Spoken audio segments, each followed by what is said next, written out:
Well, I agree with everyone, of course, with everything that's been said already. The point is that there is nothing outside ourselves. It's not even what the ultimate relationship is between us and the world. It's that there is no separation between us and the world. That at the deepest level, there is nothing outside us. Within the world, I think the description that was just made about how one part of the body will compensate for what's happening in the other, I think that's really brilliant and a perfect description, how one aspect of reality compensates for a lack in any other. So I think that's a beautiful description. But at the deepest philosophical level, the issue isn't even just, well, we come to understand on our spiritual journey that it's not just about me. It is that in terms of our experience of time and space and living as mortal beings. If I only make it about me, it becomes an exercise in narcissism, and it is about the world. But once again, at the ultimate level, it's that there isn't a world. I am the world, and the world is me. And then it becomes an expression of our own love for ourselves. The realization that if we're in ways that we subconsciously don't even realize, all of us are impacted every single day by the fact that every 4 seconds a child starves on this planet. Because there's really no space or time. We're impacted by that.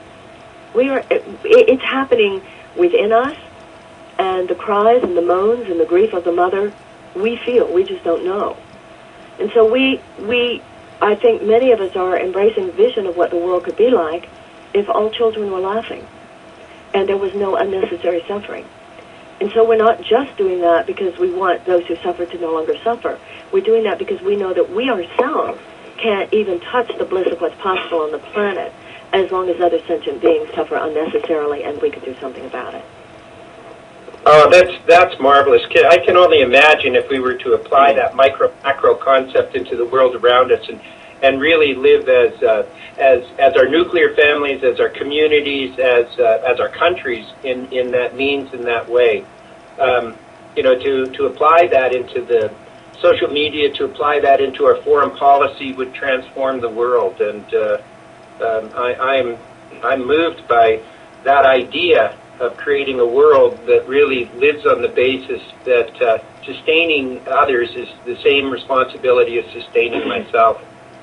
I would presume that it demands that we really change our attitude about the fear that we live in a lot of different areas, where we think that there isn't enough abundance, there isn't enough out there to really provide for other things, and that we begin to move forward in this global social action by taking a look at the world from a point of view of, like Winston Churchill said, that we make a living by what we get, but we make a life by what we give. Would you say that that's accurate, Marianne? Yes, absolutely. Absolutely.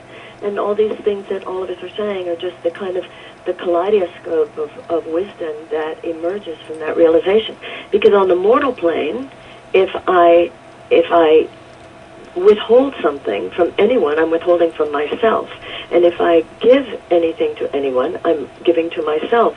So when Churchill says we make a living, we make a life out of what we give, then we realize we are giving to ourselves, and that ultimately becomes our work and our life.